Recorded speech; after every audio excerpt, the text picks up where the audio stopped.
Mexico is one of the few countries in the world that has formally adopted a feminist foreign policy, but I wonder how that plays out at the city level. What are some of the policies that you've introduced that tackle women's issues specifically and brings a feminist lens to policies? Well, we live in a city nowadays where women's issues are very high on the agenda for the good and for the bad reasons.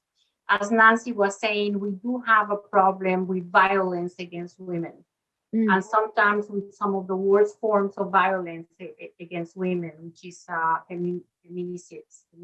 I don't know how you say that anyway. So one of the things that are happening in Mexico City is this awareness about the importance of having women at the table, at the policy table.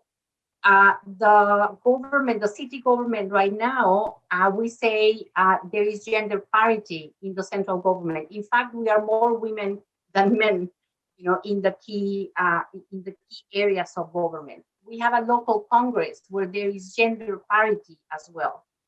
And gender parity in terms of women's representation and women's making decisions on all the important issues in the city are very important. I'll give you an example. We are just about to initiate the long-term planning of the city, and there is a planning institute that was approved by the Congress and is going to start operations. The chief of government, our mayor, just returned the proposal made by the governing body of the institute for the technical committee, because the technical committee, a committee that has 12 members, have only 2 women and 10 men at the table, and for her, it was not acceptable. So the proposal was rejected just based on the idea of women's representation from that.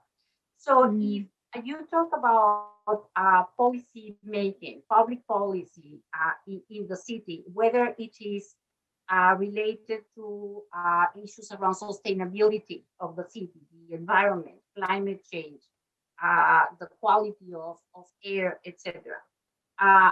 Whether it is issues around mobility, safety on mobility and integrated forms of mobility, issues around culture, exercising your right to participate and be part of cultural life, security, science, innovation, technology. In all these areas, women are sitting at the table and are making sure that all those things will come together and will work for women, for children, for men, and for everyone.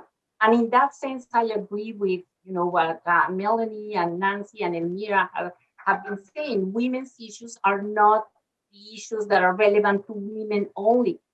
Women's issues are the issues that are relevant to the society, to the children, to the husbands, to men.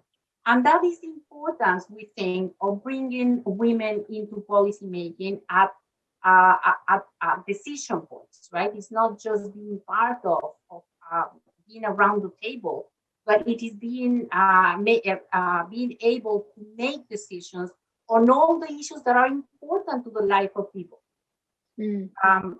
So, right. That's a fundamental approach, which is different to previous governments, right? This is probably the first city government that has brought the issue of gender participation in public policy to the core of policy making.